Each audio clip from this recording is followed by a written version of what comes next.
L'Alliance de tous les savoirs, une émission de l'Alliance israélite universelle présentée par Ariel Danan et Sandra Jérusalemi sur Judaïque FM.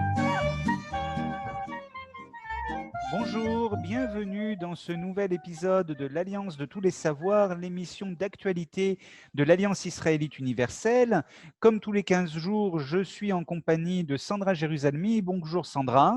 Bonjour Ariel. Vous êtes coordinatrice de l'enseignement supérieur à l'Alliance et nous animons ensemble cette émission.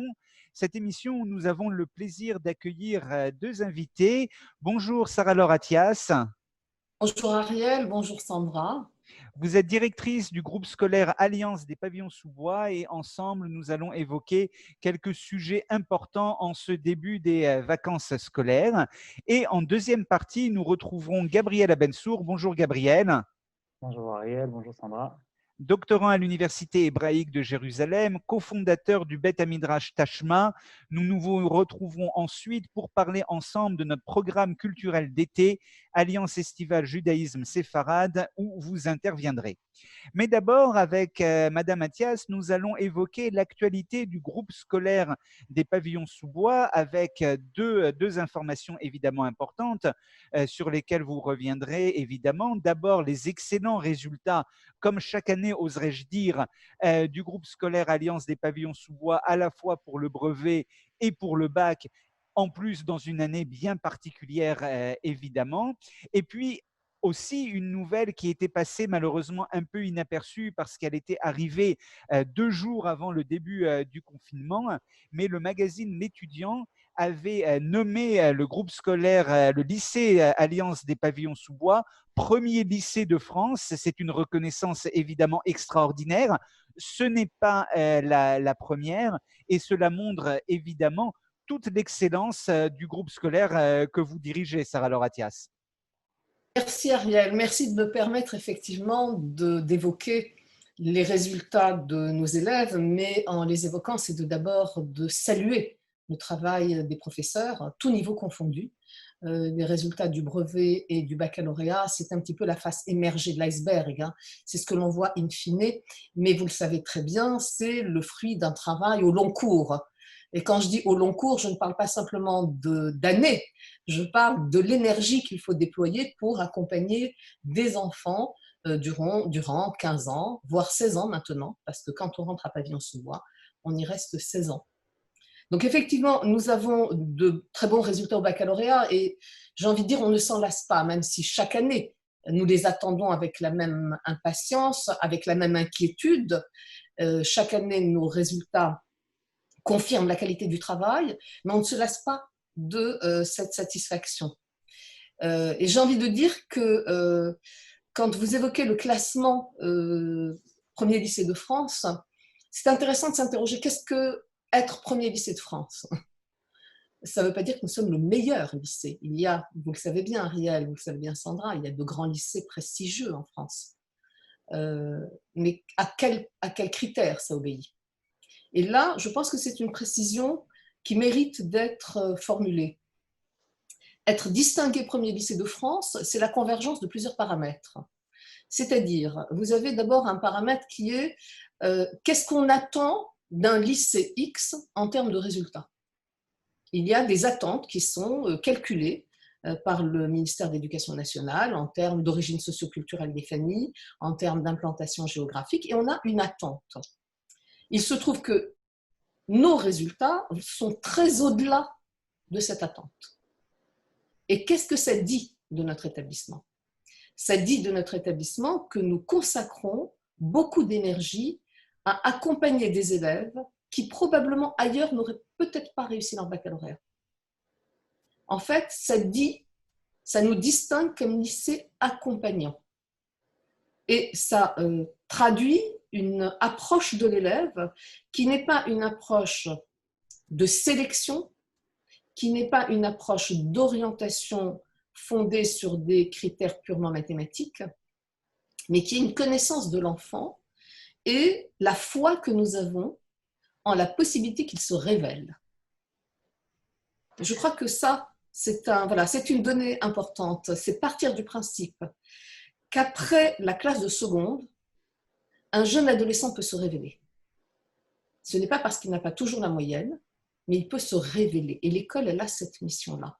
Donc, être classé premier lycée de France, c'est nous indiquer que nous allons au-delà. Voilà, je pense que c'est dans cette perspective-là qu'il faut analyser ce classement. C'est formidable. Alors, donc, c'est vraiment un classement qualitatif et donc un vrai honneur d'être premier de ce classement. Alors, en plus de cette particularité de l'accompagnement des élèves, qu'est-ce qui est spécifique au groupe scolaire de Pavillon-sous-Bois dans la pédagogie en particulier? Alors, effectivement, ce qui nous caractérise, en tout cas, c'est un accompagnement extrêmement ajusté. C'est-à-dire, lorsqu'il s'agit de décider du passage en cycle terminal, on ne s'arrête pas au résultat de la classe de seconde. On voit aussi le passé scolaire de l'enfant. Et donc, ça nous permet d'identifier des potentialités. Le deuxième critère qui me semble aussi essentiel, c'est la stabilité d'une équipe. C'est une équipe qui, d'une certaine manière, tient les classes de seconde depuis de longues années. Cette stabilité de l'équipe, ça en fait d'eux des professionnels. Et surtout, une équipe qui adhère à ce projet, c'est-à-dire qui considère qu'on peut donner sa chance à l'enfant, qu'on peut croire en lui. Donc ça me semble très important. Et un des critères aussi que je voudrais mettre en évidence, c'est la préparation de l'enfant à ce qui va se passer après le bac. L'horizon du lycée ne se limite pas au baccalauréat. Et ça, pour ma part, je considère que c'est essentiel, parce que, si vous le permettez très vite, je vais aborder une spécificité de Pavillon-sous-Bois. C'est un établissement, bien sûr, qui prépare aux examens nationaux, mais c'est aussi un établissement de l'Alliance israélite universelle, c'est-à-dire un établissement qui a vocation à transmettre un patrimoine. Et donc là, pour ma part, ça me semble fondamental. Justement, ce sont beaucoup d'enjeux pour votre groupe scolaire et nous en avons eu l'illustration finalement dans la manière dont a été gérée cette année extrêmement difficile avec le confinement en termes d'accompagnement des élèves, même à distance, bien sûr, à la fois en matière générale et pour la transmission du judaïsme, des valeurs juives. Oui. En effet, Ariel, le confinement a été sans aucun doute une catastrophe sanitaire, sans aucun doute une catastrophe économique, mais nous avons frôlé la catastrophe pédagogique. Et je dois dire que, en tout cas pour Pavillon-sous-Bois, et probablement bien au-delà, il y a une telle mobilisation des pédagogues, une telle volonté de ne pas se laisser écraser par l'événement, d'être au-delà de l'événement, que nous avons maintenu le lien. Nous l'avons maintenu. Et j'ai envie de dire qu'une des leçons du confinement, il y en a beaucoup, toute expérience est riche d'enseignement. Une des leçons, c'est qu'avec les moyens du bord, on y est parvenu. Nous ne disposions pas tous d'un matériel numérique d'excellence. Ça nous est tombé dessus du jour au lendemain avec un iPhone, avec une tablette, avec un petit ordinateur, avec un vieil outil. Eh bien, avec les moyens du bord, on y est parvenu, ce qui montre bien que par-delà les outils techniques, ce qui prévaut dans la transmission, c'est la volonté. Et je dois dire qu'à Pavillon-sous-Bois, pour vous donner un exemple, vous parliez de la transmission, commémorer le Yom HaShoah par Zoom, eh bien nous l'avons fait. Commémorer le Yom HaTzmaut, célébrer le Yom HaTzmaut, nous l'avons fait. Le Zoom nous a permis de faire des tfilotes tous les matins. Donc, nous avons essayé de tirer parti d'une situation qui aurait pu nous enfermer, qui aurait pu nous réduire. Nous avons essayé d'en tirer parti et je pense que c'est ça la puissance des pédagogues. C'est ça, un vrai pédagogue, me semble-t-il, et ce sont ceux que je vois chez moi à Pavillon-sous-Bois, c'est qu'ils sont animés d'une passion qui, d'une certaine manière, va au-delà. Voilà. Va au-delà des outils. Et donc, c'est une leçon du confinement. Si on essaye de se projeter dans l'année prochaine, en espérant qu'elle sera la plus normale possible, quels sont les principaux projets du groupe scolaire? Et en conclusion, parce qu'il ne nous reste que 2 minutes, comment s'inscrire? Parce qu'il reste encore quelques places, très peu de places, mais il en reste encore quelques-unes. Comment les parents peuvent prendre contact avec vous s'ils souhaitent inscrire leurs enfants au pavillon sous bois? Alors, les parents peuvent s'inscrire encore, il y a quelques places à Pavillon sous bois, quelques places en primaire et en secondaire, en téléphonant au 01 48 48 16 17 ou en adressant un mail à groupescolaire@alliancepavillon.org. Donc, nous sommes joignables aisément. Pour ce qui concerne les perspectives de l'année prochaine, le maître mot, c'est effectivement mettre en place un équipement, doter les élèves et les enseignants d'un équipement.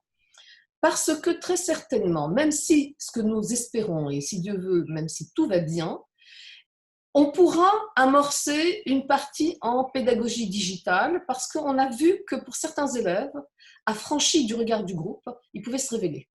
Donc il est fort possible que nous maintenions quelques modules en distanciel pour des profils particuliers.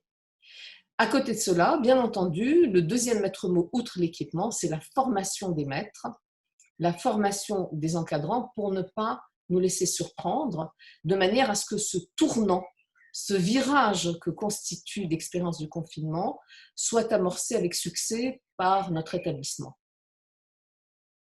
En tout cas, un des avantages du distanciel, je me permets, c'est que jusqu'à maintenant, on vous avait déjà reçu dans cette émission, mais par téléphone, parce que vous êtes du coup à Pavillon-sous-Bois, c'est difficile de venir pendant le temps scolaire. Et grâce à ça, du coup, on vous voit et on vous voit en plus en condition. Donc voilà, un des avantages. Absolument. Il y a des avantages. Merci En tout cas, c'est moi je vous remercie infiniment, Ariel, Sandra.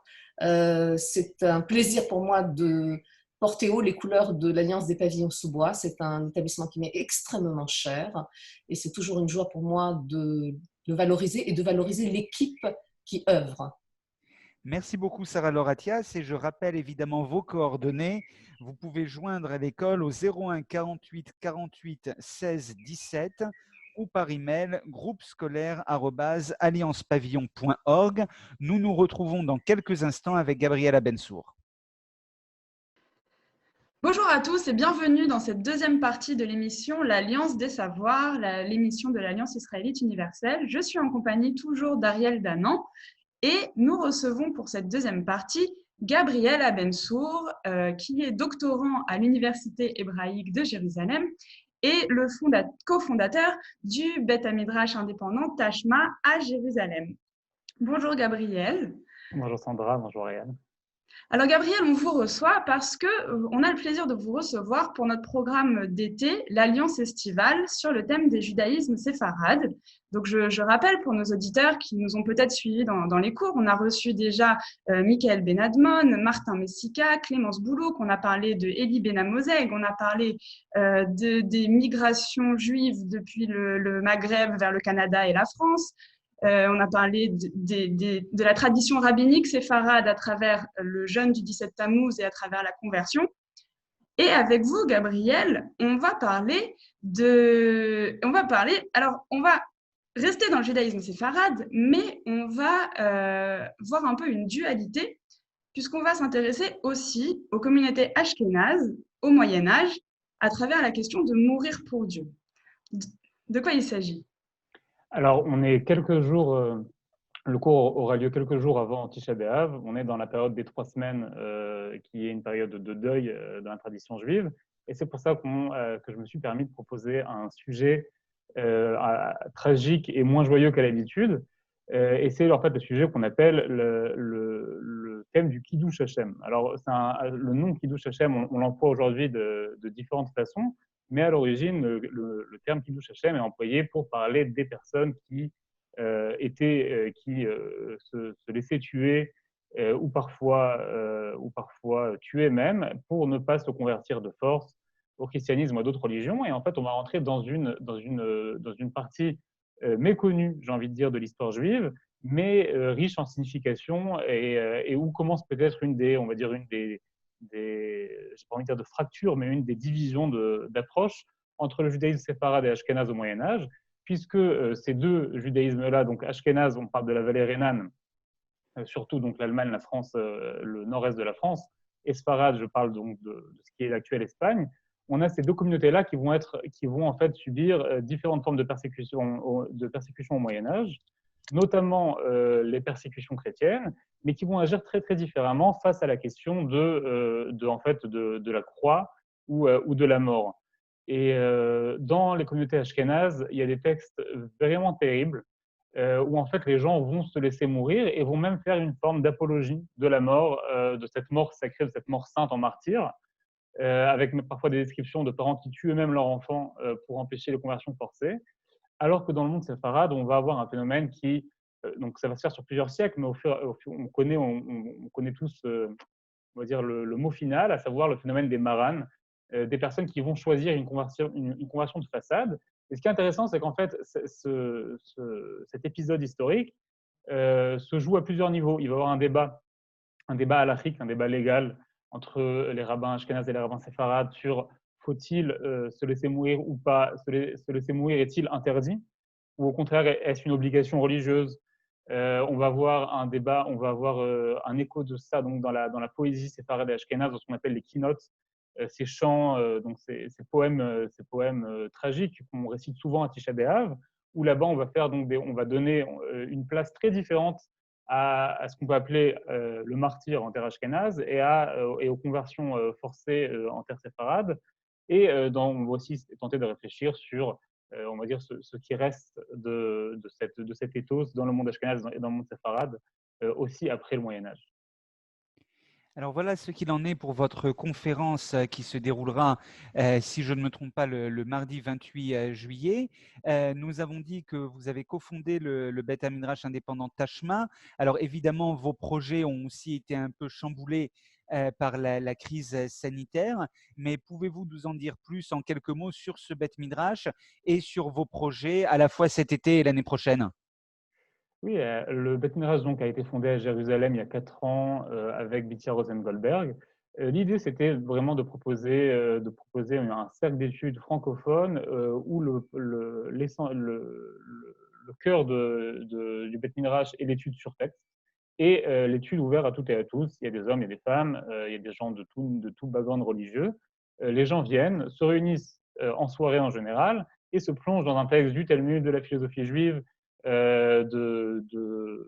d'Alaha, etc. En général, on fonctionne par session. Il y a plusieurs enseignants qui se succèdent et on met aussi l'accent sur on va dire, l'utilisation à la fois d'outils d'études traditionnels et d'outils d'études universitaires. Donc, la plupart des enseignants et des enseignantes ont ce double bagage. Et comme tout le monde, on a dû changer quelques projets avec le confinement. Nos activités sont devenues virtuelles. On a dû annuler notre programme d'été qui vise en général un public de personnes vivant en France qui viennent passer 3 semaines à Jérusalem avec un programme complet. Mais d'un autre côté, l'avantage du confinement, si je peux dire, c'est que les activités continuent de façon virtuelle et que par conséquent, on a le plaisir donc de voir à chaque cours et à chaque activité de nombreuses personnes qui ne vivent pas à Jérusalem, qui vivent à Paris, à Strasbourg, même au Canada et évidemment en Israël et à Tel Aviv, qui peuvent elles aussi se joindre au cours, participer à cette étude avec le même fonctionnement. Une étude en Chavruta qui se fait cette fois en amont. Les gens peuvent ont plus de temps pour étudier à deux. Et après, une mise en commun et un cours par un des enseignants ou des enseignantes du Beth Midrash. Merci beaucoup, Gabriel. Et donc, nous nous retrouverons pour votre conférence le 28 juillet sur Zoom et je l'espère surtout l'année prochaine en réel lors de déplacements à Paris, nous l'espérons. Alors, quelques mots sur un programme que nous espérons vraiment pouvoir reprendre en présentiel l'année prochaine, Sandra. Il est temps maintenant pour les étudiants intéressés de s'inscrire au SNEJ. Oui, c'est ce grand moment que l'on attend tellement, le SNEJ, donc la section normale des études juives, qui est un programme destiné aux jeunes adultes de 20 à 35 ans. Donc, ça vise à la fois des étudiants et des gens qui travaillent déjà. Et c'est un programme qui propose les études juives au sens large, c'est-à-dire à la fois de l'étude des textes, Talmud, Bible, et puis les commentaires, enfin l'ensemble, l'étude juive traditionnelle, mais aussi les études d'histoire, de philosophie, les arts avec la littérature, le cinéma, vraiment connaître tout ce qui fait la culture juive et donc l'identité juive. Et c'est une étude en groupe, c'est un programme qui est pensé sur 2 ans. Et le fait d'être ensemble pour étudier, ça crée aussi une communauté, ça crée des échanges avec, pendant l'année, hors confinement, quand la situation sanitaire nous le permet, des voyages et des sorties pour aussi créer vraiment cette communauté. Et donc, le SNEJ reprendra, les cours du SNEJ reprendront en novembre, après les fêtes de Tishri. Et vous pouvez vous inscrire dès maintenant en envoyant un email à snej@aiu.org. C'est une candidature, donc dites-nous, envoyez-nous une lettre pour nous dire qu'est-ce qui vous motive, qu'est-ce qui vous intéresse dans ce programme, avec un CV. Et c'est donc ce programme-là qui vous attend.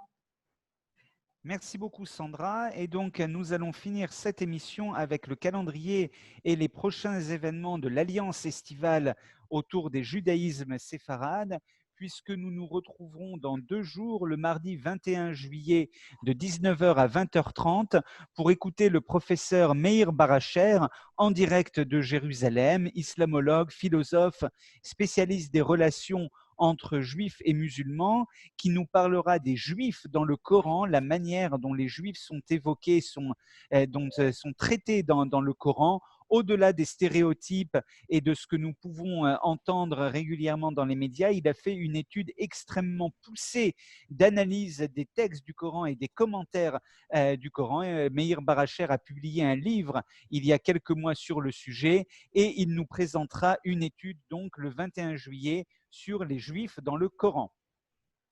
Le 23 juillet, ce sera le 2e cours du Rav Yitzhak Shoraki et on étudiera la question de l'analyse des textes séfarades, des rabbins séfarades et les décisions de justice sociale qui peuvent être prises à travers ces décisionnaires-là. Et le mardi 28 juillet, bien sûr, avec Gabriel Abensour, Mourir pour Dieu, Ashkénaz et Séfarade face aux persécutions médiévales. Sujet évidemment très difficile, mais nous serons à 2 jours du jeûne de Tisha B'Av. Mais avec Sandra, nous avons décidé de terminer cette alliance estivale de manière un peu plus joyeuse, puisque Sandra, 2 jours après Tisha B'Av, le dimanche, nous aurons un événement cette fois-ci musical. Nous recevrons Daphné Kritaras et Paul Barrère qui nous présenteront les musiques de l'Espagne au Balkan, en passant par la Grèce, la Turquie, vraiment les chants de la tradition orale séfarade, avec Daphné au chant et Paul à la guitare. Vraiment un bel événement musical pour finir cette alliance estivale le dimanche 2 août. Le dimanche 2 août, précisez-nous l'horaire. Ce sera à 17h et ce sera en ligne encore. Comme ça, on peut y assister des 4 coins du monde. Évidemment, et donc pour toutes ces manifestations, il faut s'inscrire en allant sur le site de l'Alliance aiu.org, en s'inscrivant par email à réservation au pluriel @aiu.org. Évidemment, vous pouvez nous suivre sur notre page Facebook, sur notre compte Instagram, également au 01 53 32 88 55. 01 53 32 88 55. Pour toutes ces informations culturelles et également pour l'actualité des écoles et les dernières inscriptions à la rentrée, notamment au groupe scolaire Alliance des Pavillons-sous-Bois.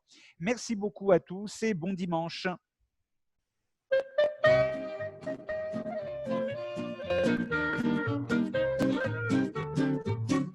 L'Alliance de tous les savoirs, une émission de l'Alliance israélite universelle, présentée par Ariel Danan et Sandra Jérusalemi sur Judaïque FM.